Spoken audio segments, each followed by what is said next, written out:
What's up, guys? Nevin Dravinsky, producer on UFC Undisputed 2010, coming to you from the famed Black House Gym, once again in an undisclosed location somewhere in Los Angeles, California.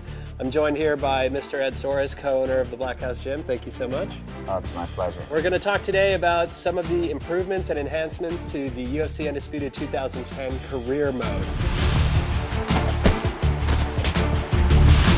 I think what you'll find is a much more immersive experience, much more representative of what real fighters go through. We have weigh-ins, a lot more interviews. We also have this concept of starting rivalries, and you get to kind of pick a fighter voice, and throughout the interviews you can decide what kind of response you're going to give about your opponent, about your sponsors. I mean, Ed, you've been a manager for a long time. You've kind of gone through this. I never really get any sort of antagonistic feelings from your guys. Is it just absolute confidence that these guys have? Definitely is confidence, but I just think that all of our guys are really good guys, and they're, all of the guys I manage, I tell people all the time, it's more like a family. It's more a group of guys that there's no one that I manage that I wouldn't let stay at my house.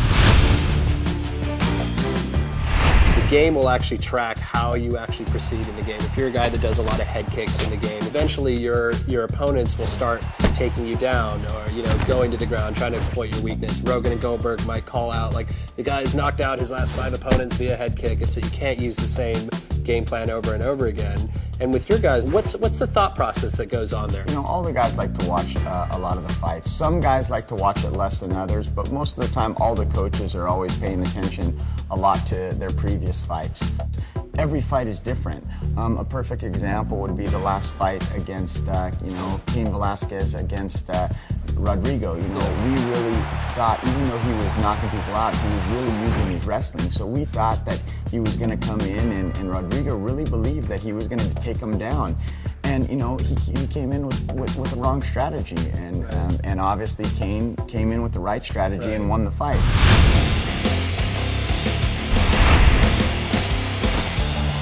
So much like in the real UFC, we give players the opportunity to train at different camps. This year it's not boxer, wrestler, Muay Thai, Jiu-Jitsu guy.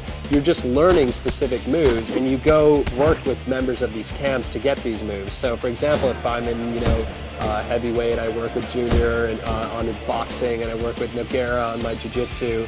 And as a result, I'll get these specific moves that I'll be able to apply to my fighter. So in career mode, on top of being able to create my own fighter, I could create my body type, my weight class, what brand shorts I wear, what sponsors I have, and then I can also choose what camp I want to go train with. Correct. And all of these things get unlocked in tiers. When you first start out in your career, nobody knows you, nobody wants to sponsor you, But if you fight better, if you start winning, people will start to recognize you, notice you, and want to offer you stuff.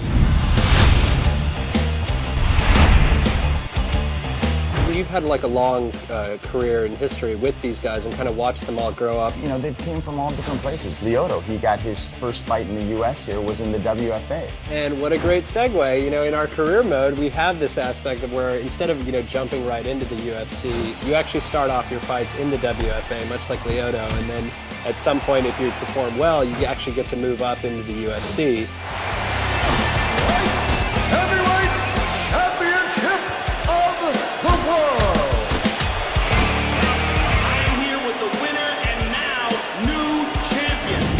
And I think they got a little taste of some of the features in the career mode for UFC Undisputed 2010. I think so.